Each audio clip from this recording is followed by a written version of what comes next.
নমস্কাৰ আপোনালোকৰ বাবে ভাল খবৰ পুনৰ মুকলি হ'ব 5000 পোষ্ট পুলিচৰ বাবে 5000 পোষ্ট মুকলি হ'ব অহা 5 ডিসেম্বৰ তাৰিখে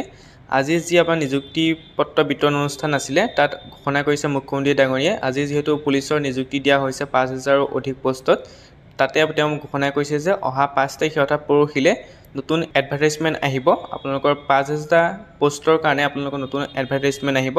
তেওঁ কি কৈছিল আপোনালোকে ভিডিওটো চাব পাৰে মই আপোনালোকক যেটো ক্লিপ আছে সেই ক্লিপটো আগবঢ়াই দিছো গতিকে আপোনালোকে চাই লওক তেওঁ কি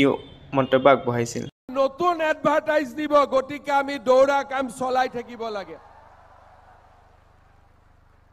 অহা আজি গল কালি গল পৰহি দিনাখন আমি আকৌ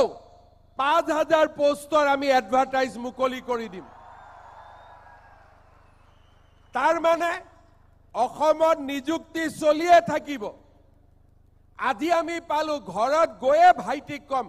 যে আজিৰ পৰা তই দৌৰিব আৰম্ভ কৰ